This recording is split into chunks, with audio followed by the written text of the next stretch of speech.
네, 안녕하세요. 김영호 TV의 날짜 이야기입니다. 네, 오늘은 2월 13일이 되겠습니다. 2월 13일은 그 라디오의 날입니다. 라디오 하면은 뭐, 참, 뭐 눈으로 볼 수는 없지만 이게 귀로 듣는 그런 어떤 그 메디어 기기죠. 네. 아, 지금은 라디오 시대라는 줄여서 지라시 이렇게 어, 그 얘기하는 그런 방송이 있었습니다. 그 사회자가 여성 사회자는 계속 그 이제 한 사람이 고정적으로 나왔는데 남자 사회자는 계속 바뀌었죠. 그 여성 사회자가 최유라 씨인가 그랬어요. 지금도 그 있는지 모르겠습니다. 요즘 뭐 라디오고 그다음에 뭐 TV고 전혀 이제 보질 않으니까 워낙 커튼 소리를 많이 하니까 보고 싶지가 않아요. 또 듣고 싶지도 않고 그래서 요즘은 이제 제가 라디오고 TV고 듣고 보질 않는데 한때는 정말 그 차 운전하고 다니면서 지금은 라디오 시대라는 그 프로그램을 많이 들었죠. 네. 네, 그만큼 뭐 운전하든가 아니면은 뭐 이렇게 이제 돌아다니고 움직일 때 굉장히 친숙했던 게 라디오인데 사실은 이제 이게 통신 혁명이죠 일종의. 스마트폰이 보급이 되면서부터 이제 주로 뭐 듣는 것도 듣는 거지만 이제 영상을 쉽게 접할 수 있으니까 그래서 요즘은 어떨는지 모르겠어요. 그 라디오에 의존하는 비율이 어떤지 모르겠습니다. 어찌됐든 라디오는 문명의 이익이었고 사람들이 그 이제 정보를 취득하는데 굉장히 중요한 그런 소스가 됐었죠. 어, 뭐제 어렸을 때는 집집마다 라디오가 없었으니까 이제 스피커라는 게 있었죠. 그래서 뭐 이 읍사무소나 면사무소 같은데 아니면 그 관련된 기관에서 그 스피커를 이렇게 쭉 연결 집집마다 스피커를 하나씩 달아주고 아침 6시인가 되면 이제 방송이 나와요. 근데 이제 어, 뭐 읍이나 면 그 소재지에서 이제 그 방송을 주관하는 사람이 이렇게 딱 틀어주는 거예요. 그러면 이제 그 스피커를 신청해서 달고 있는 집안은 전부 다 이제 라디오를 들을 수 있었죠. 근데 채널 선택권은 없었지만은 틀어주는 대로 뉴스도 듣고 그다음에 뭐 노래도 듣고 하여튼 그런 기억이 있습니다. 그게 이제 지금같이 바뀐 걸 생각하면 정말 혁세지감이죠. 제가 그걸 경험한 것이 뭐 100년, 200년 전 얘기가 아니고 제 삶의 음, 한 그 시간 축상에서 이제 있었던 그런 일이기 때문에 물론 저희 앞 세대를 살아가시는 아버지 어머니 세대는 더 많은 걸 겪었겠죠. 자, 어찌됐든 오늘 그 이제 라디오 시대가 되겠습니다. 그 라디오 시대에 대해 잠깐 얘기를 드리고요. 그다음에 오늘 6.25 전쟁 중에 있었던 전투였죠. 1951년 2월 13일 오늘 이제 시작된 전투가 되겠습니다. 2월 16일까지 이제 진행이 됐는데 바로 지평리 전투에 대해서 알아보는 시간을 갖도록 하겠습니다. 지평리 하면은 그 양평에 있는 그 이제 면소재지인데 그 지평리 일대에서 6.25 전쟁 중에 이게 2월 13일이니까 며칠 전에 그 일사후퇴 얘기도 잠깐 했지만은 어, 그 일사후퇴 즉 이제 중공군이 들어와서 우리가 다시 밀릴 때 그때 전투예요. 그때 이제 중공군들하고 미군하고 그 싸웠던 그 이제 아주 처절하고 어마어마한 그 이제 피해가 발생이 됐던 그런 그 전투가 되겠습니다. 우리 흔히들 지평리 전투하고 많이 그 얘기를 듣습니다. 그래서 그 지평리 전투에 대해서 우리가 한번 공부를 해보고 정말 이 나라를 공산주의자들로부터 어떻게 그 구해냈는지 어떻게 저항하면서 구해냈는지 어떻게 싸웠는지 그에 대해서 한번 알아보는 시간을 잠깐 갖도록 하겠습니다. 네, 그 라디오의 날을 한번 간략하게 볼까요? 뭐 라디오의 날은 지난번에도 방송을 한 적이 있기 때문에 제가 그냥 영상을 좀 띄워놨습니다. 이거 보면은 라디오의 날, 지금은 라디오 시대. 이게 뭐 방송에 이런 그 프로그램이 있었죠. 그걸 줄여서 지금은 라디오 시대를 줄여서 찌라시 하는 얘기를 들었습니다. 어떻게 보면 어떤 것 들으면 찌라시 같다는 얘기도 이제 그런 느낌도 줬고요. 옛날에는 진짜 뭐 요즘은 뭐 라디오도 다 이 스마트폰을 통해서 막 듣고 그러는데 그 트랜지스터 라디오를 그 넣는 배터리 그뭐 이제 이 손가락만한 이런 걸 한 두 개 내지 네 개 이렇게 넣어갖고서 이제 듣다 보면 배터리가 다 되죠. 그러면 이제 재밌는 거 들을 때 딱 그 트랜지스터가 정지를 하기 때문에 그런 안타까움을 배제하기 위해서 그 배터리 큰 거 있었습니다. 주먹보다 더 큰 거. 거기다가 이제 이제 플러스 마이너스 크게다가 이렇게 연결시켜 갖고서 그것도 이제 떨어져 나가니까 고무줄로 다 칭칭 감아요. 예? 그래서 이제 그런 이 벽돌 한 2장 정도 되는 그런 크기의 배터리와 트랜지스터 라디오가 이렇게 붙어 있는 거 그걸 듣고 다니면서 많이 들고 다니면서 들었는데 그거 어떻게 보면은 한 4, 50년 전 얘기죠. 예. 제가 학교 다닐 때 뭐 그랬었으니까 뭐 4, 50년 전쯤으로 이제 보면 될 것 같습니다. 예. 그리고 이제 그 퀸이라는 그 영국 가수 그 그룹 밴드가 있죠. 라디오 가가라는 거 이제 노래를 불러서 좀 굉장히 재미났던 노래 같아요. 뭐 라디오 가가, 라디오 구구, 뭐 라디오 블라블라블라 뭐 주잘주잘 떠든다라는 그런 얘기죠. 네, 하여튼 라디오의 날은 제가 이 영상을 링크를 걸어 드리겠습니다. 꼭 들어봐 주시고요. 자, 오늘은 또 이제 우리나라 6.25 전사 중에 아주 중요한 일이 있었죠. 네, 바로 그 지평리 전투가 되겠습니다. 글쎄, 지평리 할 때 저는 지가 이게 땅지자가 아니었을까 했는데, 아주 그 조금 보기 드문 그 지자네요. 좀 무슨 지자인지 좀 잘 모르겠는데, 그, 하여튼 지평리는 이제 그, 저기 이름이죠. 지명 이름이죠. 지자가 무슨 지자인지 한번 알아볼까요? 이게 돌석자 변이니까, 음, 숫돌, 숫돌이란 뜻이네요. 숫돌. 숫돌 지자입니다. 숫돌. 숫돌 지자, 숫돌이 쫙 깔려있는 평평한 동네라는 그런 뜻 같으네요. 네. 자, 이게 어디냐면은 경기도 양평군 지평면 지평리 일대에서 이제 벌어졌던 전투이기 때문에 지평리 전투라고 이제 명명이 됐던 겁니다. 1951년 2월 13일부터 2월 16일까지네요. 그러니까 2월 10일이 그 제2 인천 상륙 작전이 있었으니까 우리가 일사후퇴 이후에 다시 그 밀고 올라가기 시작하는 그 상황에서 이제 어, 그 이 경기도 양평군 지평리에서 이 전투가 이제 있었습니다. 네. 그 원형 방어진지를 구축한 미국 제2 보병사단 제23년대에 배속된 프랑스 대대가 중공군 제39군과 3일간 벌린 격전의 전투다. 네, 원형 방어진지. 그뭐 방어진지가 이렇게 이제 원형으로 이렇게 이제 진지가 구축됐다라는 건 이제 그런 뜻이겠죠. 네. 미국 제2 보병사단, 미 사단 중에 그 23년대에 그 프랑스 대대가 그 이제 배속이 돼 있었는데, 그러니까 프랑스 대대가 이제 한국전에 6.25 사변 때 이제 그 16개국 일원으로 이제 참전을 했는데, 뭐 이제 부대 규모가 뭐 단독으로 그 작전을 벌일 수 있는 그런 규모가 안 되니까 이제 미국 보병사단에다가 이렇게 배속을 이제 시켰던 거라고 봐야 되겠죠. 네, 그래서 그 프랑스 대대가 중공군 뭐 이 사실 이때는 이제 중공군이 그 참전을 해갖고서 막 인해 전술 밀고 들어올 때니까 중공군 39군과 3일간 벌였던 아주 그 치열했던 전투가 바로 지평리 전투가 되겠습니다.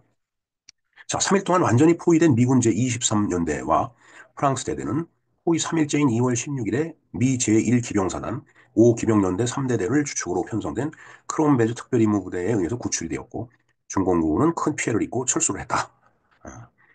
그러니까 이게 이제 고립이 돼 있는 그 상태, 완전히 포위가 됐었다는 얘기죠. 중공군에 의해서. 그런데 이제 그 크롬베르 특별임무부대가 이제 그 포위된 미군 23년대를 이제 구출하고 구출하면서 중공군한테 큰 피해를 입혔다라는 얘기죠. 그래서 이제 피해를 크게 입었으니까 중공군은 더 이상 이 지역에서 작전을 펼 수가 없으니까 이제 후퇴 철수를 한 거죠. 배경을 한번 보겠습니다. 1950년 10월 중공군이 6.25 사변에 개입하면서 일사후퇴와 장진호 전투로 대표되는 참담한 후퇴를 겪어야 했던 유엔군은 평택 원주 삼척선에서 전열을 정비하고 1951년 2월부터 반격에 들어갔다. 예, 뭐 어제도 어제가 아니죠. 2월 10일 날, 2월 10일 날그 제2 인천 상륙 작전을 설명드리면서부터 자, 그때부터 이제 우리가 소홀을 내줬다가 다시 반격에 이제 들어가는 그런 시점이라고 말씀을 드렸습니다. 자, 그다음에 사실은 이 장진호 전투 이것도 한번 그 방송을 해드린 적이 있었는데 개마공원의 그 추운 그 겨울, 그 혹독한 그 추위에 대비를 제대로 못하고 그다음에 전공군이 인해 전술로 밀고 들어오다 보니까 거기서 쭉그 올라가던 이 미군 이 해병대 이 미군 그 주축으로 한 그 미군들이 거기서 고립이 된 거예요. 그러니까 이제 더 이상 뭐 갈 수도 없고 눈은 내리고 눈이 뭐 그냥 뭐 사람이 푹 빠질 정도로 내리고 그러니까 그야말로 이제 철수를 그때 이제 하면서 이제 바로 그 흥남 철수 작전으로 이제 연결이 되는 건데 그 계속 이제 그 장진호를 끼고서 이제 후퇴를 하는 겁니다. 그래서 그때 오죽하면은 그냥 후퇴라기보다는 후미와 전쟁을 하고 있다, 전투를 벌이고 있다라고 그때 그 지휘관이 그렇게 이야기를 했다고 하는 말이 있습니다. 그 정도로 그 치열했고 더군다나 더 어려웠던 것들이 그 피난민들이 그 따라왔다는 얘기예요. 수많은 피난민들이 같이 남쪽으로 가겠다라고 이제 따라오니까 결국 흥남 철수 작전이 그 피난민을 실어나르는 그런 작전이 돼버렸잖아요. 제가 어디선가 읽었는데 그 미군들을 쭉 따라오다가 미군 어떤 다리가 있었는데 미군은 이제 다리를 건넜는데 그 이제 피난민들은 건너오질 못하고 그 다리가 이제 폭파된 거죠. 뭐 폭발을 했을 수도 있겠죠. 왜냐면은 폭발을 안 하면은 인민군들이 이제 중공군들이 또 따라오니까. 그러면서 그때 당시 다리가 폭파되면서 다리를 건너지 못했던 그 피난민들이 어떻게 됐는지 나로서는 알 수 없다. 이런 얘기를 했던 그 참전했던 미군이 어떤 장기로 전투를 해고하는 그 영상에서 그 말을 했던 걸 제가 들었던 것 같아요. 참 그냥 다 이제 그야말로 인생의 황혼기에 접어들었던 그때 그 참전 용사들이 동상에 의해서 팔다리를 잘라내고 뭐 근데 그렇게 살아온 거죠. 전쟁이 끝나고 나서 그러면서 장진호 전투 그 기념비를 이제 세웠는데 그때 이제 그런 시를 읊는 걸 봤습니다. 울지 말라고 거기는 내가 없다고 그 무덤에는 굉장히 그 가슴 아린 그런 그 시를 미군 그 참전했던 그 미군 노병이 시를 쭉 읽어 내려갔던 그 장면이 지금 기억이 납니다. 예. 참 전쟁은 비참한 거죠. 전쟁을 일으킨 놈들이 나쁜 놈들이죠. 예. 더 뭐 깊게 얘기를 안 해도 뭐 여러분도 다 잘 아시니까 그 다음으로 넘어가겠습니다. 자, 썬더볼트 작전, 썬더볼트 작전, 라운드업 작전, 킬러 작전, 리퍼 작전, 그다음에 러기드 작전, 그리고 돈틀리스 작전 등 진행된 반격 작전은 이전과 달리 산악 지형을 이용한 중국군의 우회 및 포위 섬멸 전술을 염두에 두고 종방향으로 진격이 아닌 횡방향의 연결을 중요시하여 한 번에 최대한 멀리 가는 것이 아니고 인접 부대의 진격 속도에 맞춰서 전 전선에서 천천히 진격하는 형태로 진행이 되었다. 그렇죠. 조금 전에 그 장진호 전투라고 하는 것도 사실은 한쪽 그 종방향으로 계속 올라가다가 고립을 당한 거잖아요. 그러니까 이제 그렇게 하지 말고 옆에 있는 부대하고 속도를 맞춰갖고서 이제 올라가는 그러면 이제 고립되는 일이 없겠죠. 심각하게 뚫리기 전에는. 근데 뭐 뚫린다는 것도 또 쉬운 얘기는 아니죠. 그게. 자, 그다음에 이제 7번 볼까요? 이런 유엔군의 반격 작전에 공산 측은 2월 11일에 2월 공세로 화답을 했다. 자, 유엔군이 반격을 이렇게 해 올라가니까 공산 측, 즉 북한 그 인민군하고 국군이죠 말하자면 그 인민군하고 그다음에 중국의 그 인해 전술로 밀고 들어온 중공군 중공군이 이제 2월 공세로 화답을 했다라는 거죠. 그러니까 2월이 되면서 엄청난 그 인해 전술의 공세를 퍼부은 거예요. 왜냐하면 서로 이제 부딪혀서 조우하게 되면 싸우게 되니까. 자, 수원 이천 원주 강릉까지 진격해 있던 중국 중공군은 유엔군이 울프 하운드 작전과 썬더볼트 작전으로 한강을 회복하고 다시 라운드업 작전을 개시하자 횡성군과 홍천군 사이에 산마치고개 및 지평리로 대규모 공격을 감행한 것이다. 그러니까 막 이제 치고 올라가니까 유엔군이 한강을 회복했단 말입니다. 그리고 라운드업은 이렇게 잘라 올린다는 반올림이라는 뜻이잖아요. 그러니까 뭔가 또 치고 올라가려고 하니까 이 지평리에서 대규모 공격을 갖다 감행한 거예요. 충공군은 지평리에 주둔하고 있던 유엔군을 몰아낸 다음 남한강으로 도하여 서울 남쪽으로 진출하고자 했다. 예. 지평리에 주둔하고 있던 유엔군을 몰아낸다. 예. 그러면 이제 남한강이 이제 수중에 떨어지겠죠. 그럼 남한강을 건너서 오면은 서울 남쪽으로 이제 들어올 수가 있겠죠. 예. 참 진짜 뭐 여러분 이게 지도를 양수리 이쪽까지 지도를 이렇게 생각하시면 뭐 알 수 있을 거예요. 강을 저쪽에서 건너가고 강남쪽으로 쭉 오다 보면은 어, 그때는 뭐 아무것도 없었겠지만 잠실 그쪽으로 연결이 돼갖고 더우면 영동포까지 들어오는 거죠. 예. 자, 산마치국에 진출했던 한국군 및 미국군은 중공군의 공격을 버텨내지 못하고 후퇴했고 2월 초 미 제9군단의 우측방을 엄호하기 위해 지평리에 진주한 미국 23년대 전투단의 방어진지는 견부진지로 남게 되었다. 지금 또 군사 용어가 나오네요. 견부진지. 그래서 제가 좀 찾아봤습니다. 저는 군사 전문가가 아니기 때문에. 견부진지. 이게 어깨견자잖아요.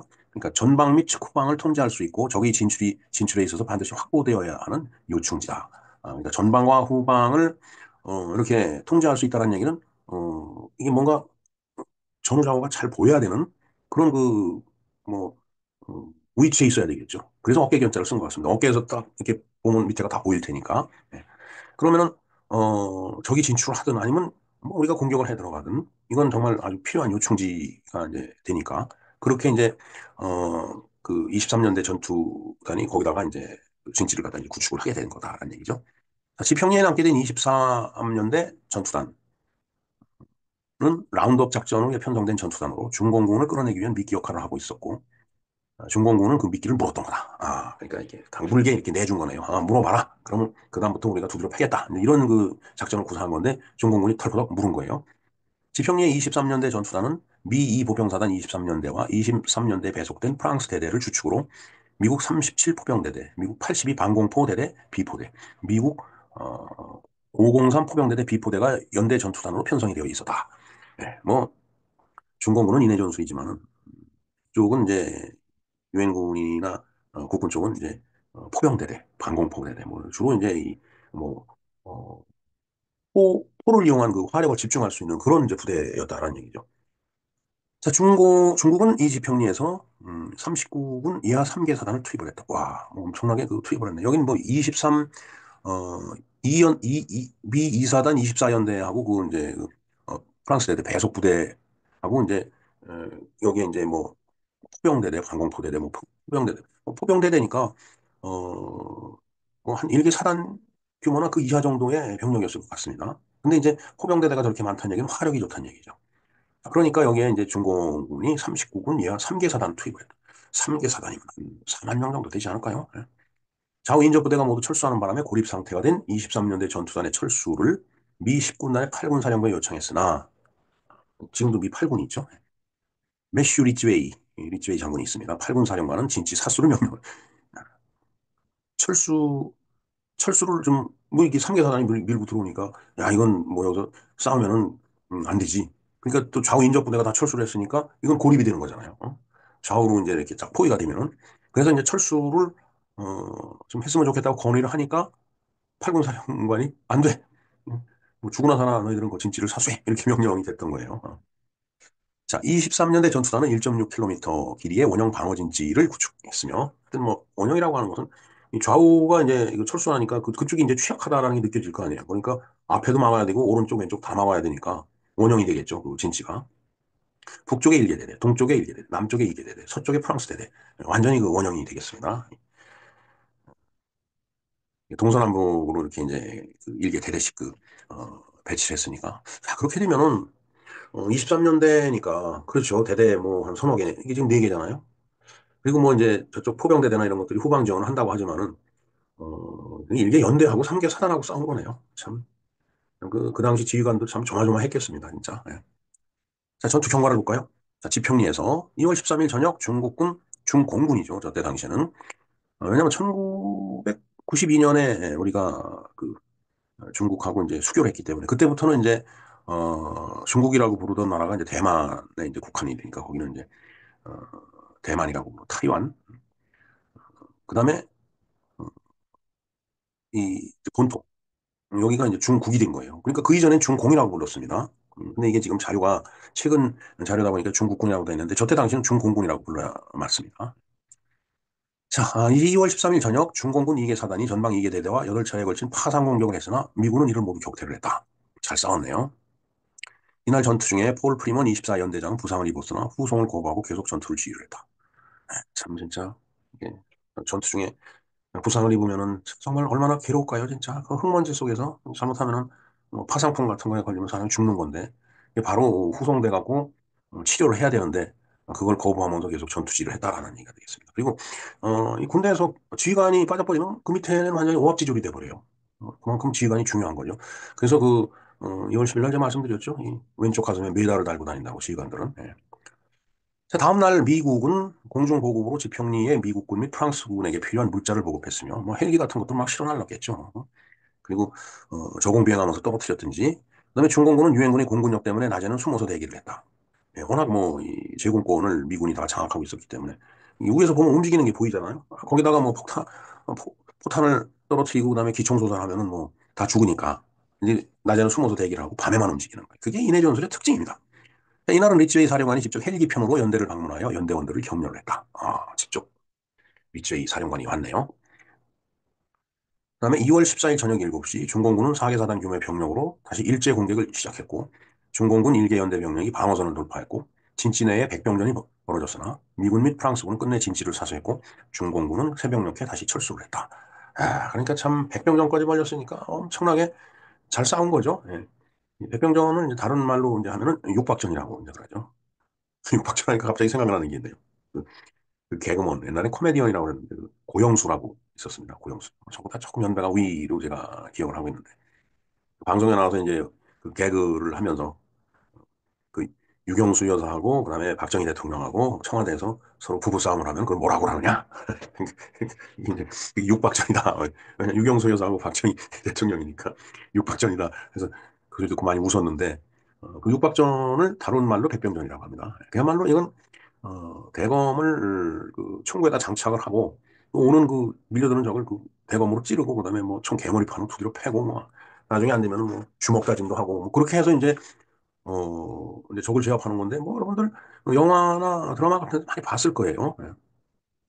이 대검의 특징은 말이죠. 이게 무슨 뭐 생선을 이렇게 쏜다든가 이 기능이 없습니다. 그 굉장히 그 기퉁탁해요 칼날이. 그 칼날 갖고 이렇게 베고 그러지 못하고 이렇게 잘라내고 이걸 못합니다. 근데 이제 찌르는 건 돼요. 예, 앞이 뾰족하니까. 대검이 뭐 엄청나게 그냥 뭐 그 옛날 그 사무라이 들고 다니던 아니면 뭐 우리나라 장수들이 들고 다니던 그런 날이 그냥 번쩍번쩍 빛나는 그런 칼로 생각하는데 대검은 그렇지 않습니다. 그냥 찌르는 용도뿐이 안 돼요. 그래서 뭐 옛날 그 광주 사태 때 뭐 대검으로 뭐 가슴을 도려냈느니 뭐 그건 현실성이 없는 얘기예요. 그건 도려낼 수가 없습니다. 면도 칼로 했다면 모르지만은. 네, 뭐 그건 좀 다른 얘기고요. 자, 17번 넘어가겠습니다. 이 무렵 후방에서는 미국 제1기병사단, 제5기병연대, 연대장은 마르셀 G. 크롬베즈 대령이고요. 제5기병연대를 주축으로 한 구조대가 편성이 되고 있었다. 크롬베즈 특임대라고 이렇게 얘기하네요. 편성되고 있었는데, 아유, 여기가 한글이 아니라 이제 영어로 써져 있네요. 죄송합니다. 자꾸 이곳가 나가고요. 또 한번 쭉 작성하고 보는데, 자신이 낸 오탈탄은 잘 안 보이더라고요, 이게. 자, 그럼 크롬베즈 구조대가 어떤 그 구조대인지 한번 보겠습니다. 2월 14일 크롬베즈 대령의 5기병연대는 기본 포병 3개 대대 의무중대, 전투 공병중대, 자주포를 장비한 2개 야전 포병대대, 2개 중전차 소대와 추가로 전차 중대를 배속을 받았다. 아, 그러니까 기병 연대가 있으면 기본적으로 보병이 있죠. 1개 연대에 보면 보병이 3개 대대가 이제 있고, 그다음에 의무중대, 뭐 의무중대 있겠죠. 뭐 그다음에 전투 공병 중대, 공병도 있어야 되겠죠. 그다음에 야전 포병대대, 그다음에 전차소대, 기타 등등 이런 그 뭐 그렇게 지원을 받아도 뭐 이 중공군 3개 사단을 생각해 보면 많은 병사가 아니죠. 자, 전차대는 6전차대대 D중대와 70전차대대 A중대로 편성되었는데 6전차대대 D중대는 본래 1기병사단 소속이 아니었으나 가장 가까운 곳에 배치되어 있던 전차중대여서 5기병연대에 배속이 되었다. 이뭐 배속이라고 하는 건 그렇죠. 원래 이제 뭐 예를 들어 육군 본부가 있으면 그 밑에 이제 그 군사령부가 있죠. 지금 현재 우리 체제는 뭐 6.25 때는 뭐 지금하고는 좀 달랐겠지만은 군사령부 밑에 이제 군단이 있고 어, 군단 밑에 이제 사단이 있죠. 근데 사실 병력을 제일 많이 움직일 수 있는 그 단위 부대가 사단입니다. 군단이나 이제 뭐 군사령부는 그래도 그 이제 참모들로 구성된 뭐 작전을 정보를 수집해서 작전을 세우고 하는 그런 그 역할이지 실제로 그 나가서 전투를 하는 전투병은 그렇게 많지가 않아요. 그러니까 그 전투병을 움직일 수 있는 그 단위 부대가 바로 사단 규모가 됐어요. 그래서 이제 사단 사령부의 이제 사단장이 이제 제일 우두머리죠. 예. 그리고 이제 그 밑에 연대가 3개 연대 있고 또 연대 밑에 이제 대대가 있고 대대 밑에 중대가 있고 중대 밑에 소대가 있죠. 그리고 소대 밑에 분대가 있습니다. 분대가 9명입니다. 분대장 포함해서 9명이고 그다음에 음, 사고 36 하면 36분의 1? 이게 이제 소대죠. 옛날 그, 이 지식을 갖고 이 얘기를 하다가 혹시 제가 좀 틀린 얘기를 하더라도 좀 이해를 해 주시기 바랍니다. 자, 어찌됐든, 그렇게 이제 정식으로 그 편제된 그런 부대가 있는데, 뭐, 예를 들어서 어떤, 특별한 작전을 수행하는데 어떤 그 기능이 좀 있었으면 좋겠다. 그럼, 예를 들어 특전사 1개 대대가 좀, 지원을 해줬으면 좋겠다. 그러면 특전사를 1개 대대를 갖다 그 사단에다가 이제 배속을 시키는 거예요. 그러면은 그 특전사는 물론 이제 특전사는 특전사령관이 있지만은 특전사령관이 배속을 주고 나면 특전사령관은 거기다 이제 명령을 못하게 돼 있죠. 그러니까 이제 작전을 구사하는데 그 특전사의 역할 임무를 주는 거는 이제 이쪽 그 배속받은 사령부에는 사단장이 이제 그 이제 역할을 하는 겁니다. 배속이라는 건 이제 그런 의미예요. 자, 20번 보겠습니다. 6대대는 M46 패튼을 보유했으며 이게 패튼 이게 전차죠, 전차. 패튼 장군 굉장히 유명한 장군이잖아요. 그 아프리카에서 그 패튼 그 전차 저 사령관이 있었어요. 전차부대 사령관이. 패튼 굉장히 유명한 그 장군입니다. 그다음에 70 전차대대 M4A3를 보유하고 있었으며 그렇게 이제 여러 가지 이 전차를 여러 대 이렇게 또 보유를 하고 있었다는 얘기입니다. 어둠이 깔릴 즈음 5기병연대는 진격을 개시했으나 부서진 다리 때문에 진격이 멈추었고 아까도 그 뭐 장진호 전투에서 철수할 때 다리가 부서져서 피난민들이 못 건너왔다라고 했는데 뭐 다리가 부서지면은 뭐 공격도 수비는 되죠. 근데 공격이 안 되죠. 왜? 건너가야 되는데 못 건너가니까. 그래서 이제 다리를 푹 파는 거예요. 그래서 6.25 때도 서울이 함락되고서 한강 다리를 그 이제 끊잖아요. 그 한강 다리 끊은 걸 갖고 뭐 얘기를 많이 하는데, 피난민들이 철수를 못했느니 뭐니 그러는데, 그건 아주 그 무식한 얘기입니다. 그 서울 시민을 전부 그 다리를 통해 갖고서 피난을 보내다 보면은 이민군들이 먼저 넘어가죠. 예? 북한 기내군이 먼저 이 한강을 동화를 할 거 아니에요. 그러면은 이제 경기도 일대가 또 이제 남부 일대가 다 망가질 테니까. 그러니까 그 다리를 끊는 겁니다. 그거를 뭐 다리를 끊었느니 뭐니 뭐 참 그 입에 담지 못할 그 이상한 소리를 하는데 정말 그 말하기 좋아하고 아주 욕하려고 작정한 사람들이 하는 얘기지. 그 어, 작전이라는 걸 생각하면 그런 얘기를 할 수가 없죠. 그건 무식하니까 하는 얘기라고 저는 봅니다. 자, 어둠이 깔릴 즈음 오 기병연대는 진격을 개시했으나 부서진 다리 때문에 진격이 멈췄고 진격을 못하죠. 배속된 전투공병 중대가 급히 교량복구에 투입이 되었고, 자, 이게 공병대는 이 교량복구나 길 닦고 이런 거를 하는 거죠. 그다음에 폭파하고, 다리 폭파하고, 뭐 이런 그 임무를 띈 그 부대가 공병입니다. 그런 병과가. 그러니까 급하게 교량복구에 투입이 되었고, 나머지 병력은 적의 공격에 대비해서 방어진영을 갖추었다. 그렇죠. 뭐 공격을 하고 싶었지만은 다리가 부서져서 공격을 못하니까, 그럼 진지에서 이제 혹시 또 있을지 모를 적의 공격 대비를 해야 되잖아요. 2월 15일 아침 크롬베즈 대령은 1대대를 우측 산지로 2대대는 좌측 산지로 해서 양쪽을 장악하도록 지시를 하고 두 대대는 중공군과 치열한 교전을 벌였다. 왜 뭐, 양쪽에서 공격을 해오니까 교전이 벌어질 수뿐이 이제 없죠. 자, 두 대대의 임무는 도로 양측면의 산악지대를 장악하여 도로의 안전을 확보하는 것이다. 뭐 도로를 확보해야지 그걸 통해서 뭐 공격도 하고 수비도 하고 뭐 이동도 하고 그러는 거죠. 네. 중공군의 반격은 매우 거셌고 이게 포병대대가 작전을 지원했다. 자, 포병대대는 아무래도 후방에 있죠. 포는 장거리 날아가니까 저쪽 후방에 있으면서 이제 이쪽에서 좌표를 찍어주면은 이제 저쪽에서도 좌표에 대고서 이제 포를 쏘면은 이제 거기에 있는 이제 적들이 이제 섬멸이 되는 거죠. 자, 미국의 정찰기는 교전 중인 두 대대의 북쪽에 중공군의 대부대가 있다고 보고를 해오고 이제 그러면서 이제, 저 뒤에 또 큰 부대가 있다라고 생각하니까 이제 그거에 또 대비를 해야 될 거 아니에요. 어찌됐든 전투는 오전 내내 계속되었고, 크롬베즈 대령은 기갑 병력만이 적의 점령 지역을 관통하여 지평리에 도착할 수 있다고 판단했다. 뭐 아무래도, 기갑 부대니까 탱크로 밀고 들어가면은, 아무래도 보병 부대 그 이제 맨몸으로 진짜 무기만 들고서 이제 그 공격하는 그 보병 부대하고는 다르죠. 기갑 전차가 있으니까. 이 무렵 프리먼 대령은 부상이 악화되어 결국 후송되어 연대는 이 대대장 에드워드 중령이 지휘를 하고 있었다. 예. 부상이 악화되면 뭐 후송을 해야죠. 부상당한 지휘관을 보고 계속 지휘를 시킬 수도 없는 거고. 그러니까 이제 이 대대장이 이제 선임이었던 모양입니다. 그러니까 이 대대장이 이제 연대를 이제 그 지휘를 하는 거죠. 크롬벨 대령은 연대에 배속된 전차 23대를 진격 대열에 분리하고 L중대 165명과 공병 일부를 전차에 탑승시켜 지평리로 곧장 진격하라고 명령을 했다. 그다음에 작전에 앞서 크롬벨 대령은 헬리콥터로 진격로를 직접 점검을 했다. 어디로 가면 헬리콥터에서 보면 아무래도 그 이제 밑에가 보일 테니까 적이 어떻게 지금 분포되어 있다는 걸 알 수 있으니까 어디로 가면은 저항 없이 진격할 수 있다. 그리고 얼마쯤 가서 오른쪽에 뭐 적이 있다, 왼쪽에 뭐 누가 있다. 이거 다 알려줄 수 있는 거죠. 근데 이제 헬기도 이제 추락할 수가 있으니까 격추될 수 있으니까 요즘 같으면 이제 드론을 띄울 거로 보여집니다. 이 드론이 이제 카메라를 달고 있으니까 다 영상을 찍으면 거기에 누가 어디 있다는 걸 다 보일 수가 있죠. 그러니까 참, 이제 기술 발전이 이제 전쟁도 이제 새롭게 만들어 바꿔나가는 거예요. 자, 원래 계획은 앰뷸런스 및 보급품을 실은 트럭들이 함께 진격하는 것이었으나 크롬베즈 대령은 도로 사정상 그것이 불가능하다고 판단했고 결국 보병을 태운 전차 부대만 우선 진격하기로 했다. 이게 도로가 넓으면은 충분히 가능하겠죠. 2열, 3열 이렇게 이제 달려가면 되니까. 근데 이게 1950년, 51년이니까 해방된 지 한 5, 6년 이제 된 상태고 일제시대 때 물론 일본 제국주의자들이 와갖고 우리나라에 길도 많이 넓혀놓고 했지만은 뭐 지금 생각해보면 그때 길이 뭐 길 같았겠어요. 겨우 그냥 차 한 대 다닐 수 있는 그런 길. 그러다가 이제 상대 쪽에서 차가 오면 서로 교행하는 정도 할 수 있는 그런 정도의 길이었을 거라고요. 그러니까 일렬로분이 못 가는 거죠. 그렇게 되면. 그러니까 같이 갈 수가 없는 거예요. 따로따로. 그러니까 시간이 많이 걸리죠. 또 일렬로 쭉 늘어서다 보면은 이제 공격을 당할 이 범위가 넓어지잖아요.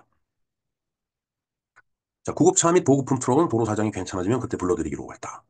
이제 완전히 이제 확보를 해야죠. 도로도 확보를 하고, 이제 우리 수중에 딱 떨어지면 그때 이제, 뭐, 어차피 같이 못 오는 거니까 그때 불러도 이제 되는 거죠. 그럼 구급차가 오고 또 보급품 트럭이 와야지 또 계속 뭐 실탄도 배급해줘야 되고 또 밥도 먹어야 되고 그러니까. 뭐 굶으면서 전투를 할 수 없는 거 아니겠어요?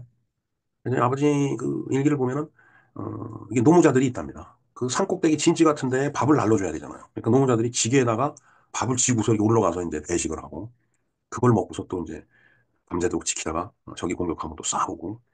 참 전쟁이라는 게, 전투라는 게, 어, 뭐 저도 군대 생활을 했지만 그런 직접적인 전투는 해보질 않았어요. 뭐 예를 들어 무장공비가 나타났다 그러면 뭐 진지에 투입돼가 그렇게 경계 서고 뭐 그런 일까지는 해봤는데 지금 군인들도 지금 그 군대도 어, 그동안에 이제 전투 경력이 너무 없기 때문에 정말 실제로 전투가 벌어지면 아마 그냥 초창기에는 초반에는 혼란스러울 것 같아요. 뭐 전투 경험은 없이 다 이제 이 종이장 위에서 이제 배운 그런 그 이제 전투 의 교범 뭐 그런 거를 보고서 이제 익히고 알고 있는 지식을 갖고서 실전에 이제 투입되다 보면은 이제 많은 그 시행착오가 있을 겁니다. 6.25 때도 마찬가지였어요. 초창기에는 전쟁 초반에는 우왕좌왕 했잖아요. 우왕좌왕 할 수밖에 없습니다. 그런데 이제 뭐 그걸 갖고 우왕좌왕했다고 욕하고 그러는 진짜 그런 놈들은 저들이 나가서 한번 전투를 응? 해보라고 얘기를 하고 싶어요.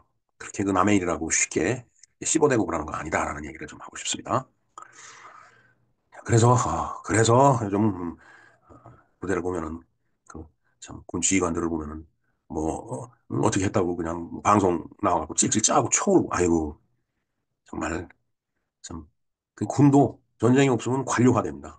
월급이나 받고 먹고 사는 그런 군복만 입었지 아주 전투력이 약화되는 거죠. 정말 참 걱정이 많습니다. 솔직한 얘기가. 그리고 철기는 왜 오나 모르겠어요. 쳐온다고 뭐가 달라지는지. 아이고 못난 인간들. 자, 공격지대는 M46을 갖춘 6전차대대 D중대가 선두에 진격하고 M4A3를 장비한 70전차대대 A중대가 뒤따랐다. 2월 15일 15시 공격대는 공격 준비를 서둘렀다. 전투공병 4명이 두 번째 전차에 올라탔으며 160명이 L중대원이 15대의 전차에 분산해서 탑승을 했다. 자, 전투공병이네요. 뭐 어디간 가야 뭐 공병이 해야 될 일이 있으면 먼저 가서 뭐 도로를 닦든지 다리를 놓든지 해야 되니까 아니면 부서진 다리를 수리를 하든지 근데 이제 걸어가서 하기엔 또 힘드니까 전차에 올라타는 거죠. 그러면 이동이 빠르죠. 예. 뭐 여러분 그 영화나 이런 데서 많이 보셨을 거예요. 15시 45분 부대는 공격에 나섰으며 전차 간 간격은 13m 15야드를 유지를 했다. 너무 바싹 붙어가면 또 안 되죠. 자, 결과를 한번 보겠습니다. 지평리 동쪽에서 국군 5사단과 8사단을 붕괴시킨 중공군이 4차 공세는 결국 지평리에서 23년대 프랑스 대대의 치열한 저항과 후방의 화력 지원, 그리고 중공군 자체 문제로 인해 결국 중공군은 목표를 달성하지 못하고 물러서게 됐다. 정말 중공군이 왜 패배를 했을까요? 그 많은 인해 전술을 펼 수 있는 그 병력을 갖고. 자, 한번 패배 원인을 볼까요? 화력의 열세. 네. 뭐 꽹과리 치고 그다음에 뭐 소총 한 자루 들고 그것도 소총도 다 주어진 게 아니라고 하더라고요. 특정한 인원이 이제 소총 들고 뛰어가고 옆에서 꽹과리 치면서 쫓아가고 뭐 수류탄 들고서 뭐 거기서 던지고 계속 죽으면서도 계속 올라가는 거예요. 시체는 자꾸 쌓이는 거죠. 그래서 전후의 시체를 넘고 넘어 이제 그런 표현이 가능한지 모르겠습니다. 물론 적군이지만은. 자, 그다음 5개 사단에서 동원된 6개 연대를 통합한 지휘 체계가 부재하다. 아까 그 배속이라는 거 있죠. 이 배속도 배보다 배급이 크면 안 되죠. 큰 부대에 이제 작은 규모가 들어와 배속이 돼야지 그게 움직여지지. 여러 부대에서 그냥 한꺼번에 와르르 모이면은 그 지휘 체계가 엉망이 될 수밖에 없습니다. 서로 뭐, 아유, 우리 부대장 뭐 이런 얘기 하는데 뭐 니네 부대장은 왜 우리한테 그래? 뭐 이렇게 서로 싸우다 보면 안 되는 거예요. 지휘 체계가 부족했다. 부재 없었다니. 그러니까 누군가는 제일 꼭대기에서 이 명령 하나를 해줘야 되는데 그런 것들이 제대로 안 갖춰졌다라는 얘기죠. 또 각 연대는 연대 자체 계획에 따라 중대급 병력을 축차 투입하면서 병력의 우세를 적절히 활용하지 못했다. 축차 투입한다는 얘기는 이게 차례로 투입한다는 얘기죠. 많은 인원인데 한꺼번에 이렇게 병력이 우세한데 뭐 한꺼번에 이렇게 대량 투입한다든지 그게 사실은 인해 전술이에요. 근데 이제 그 인해 전술도 뭐 길이 좁으면 어쩔 수 없잖아요. 그런 때는 길이 좁은 게 낫네요. 네. 근데 이제 고지 같은 데서 이제 방어를 하는데 밑에서부터 그냥 그 인해 전술을 밀고 올라오면 정말 참 그러니까 그러잖아요. 뭐 총열이 그냥 빨갛게 달 정도로 워낙 총알이 막 나가니까 특히 기관총 같은 것들 총알이 막 발사가 되다 보니까 이게 이제 빨갛게 달아오르는 거죠. 이제 쇠를 갖다가 그불 속에 넣어놓으면 이제 빨갛게 되듯이 그러면은 이제 이게 흐물흐물 휘게 되잖아요. 총열이 그럼 또 안 되잖아요. 그걸 식혀야 되니까 뭐 이게 들은 얘기지만 그러면 그 죽은 그 이제 적군 시체 그 빨간 그걸 시체를 확 찌른다 이거죠. 그러면 이제 그 시체가 에서 나오는 피로다가 총열을 식히는 거죠. 그 이제 어느 정도 식히면 그걸 또 뽑아갖고서 이제 또 쏘고 그렇게 전투를 6.25 때 했다라고 하는 얘기를 전해 들었습니다. 6.25 때는 없었기 때문에. 자, 현재 한번 볼까요? 예. 본 전투를 겨냥한 전적비가 지평역 앞, 지평 양조장이 있던 곳에 각각 세워져 있다. 지평역 앞에도 있고, 지평 양조장에도 있다. 이게. 그래서 요즘 뭐, 그, 술 한잔 하다 보면은 이제 막걸리를 많이 좀 마시는 경향이 다들 있어요. 지평 막걸리라는 게 있습니다. 저 양조장에서 나온 그, 막걸리가 바로 지평 막걸리가 되겠습니다. 네. 자, 그다음에 이제 지평리에 또 전투 기념관이 있다라고 하네요. 자, 이제 참고 자료로 제가 영상을 하나 올려놨습니다. 자, 그날 군대 이야기 KFN 뉴스인데요. 6.25 전쟁 역사를 바꾼 지평리 전투, 중장에서 중령. 이게는 이게 짧아갖고 생략이 돼서 그게 뭔지 모르지만 어찌됐든 이 큰 그 썸네일을 보면은 6.25 전쟁의 역사를 바꾼 지평리 전투다. 이 여성분이 이제 이거 내레이션을 하는 것 같은데 이게 그때 당시에 이제 그 전투에 참여했던 군인들이다라는 얘기죠. 예, 뭐 외국인 모습이네요, 전부. 예.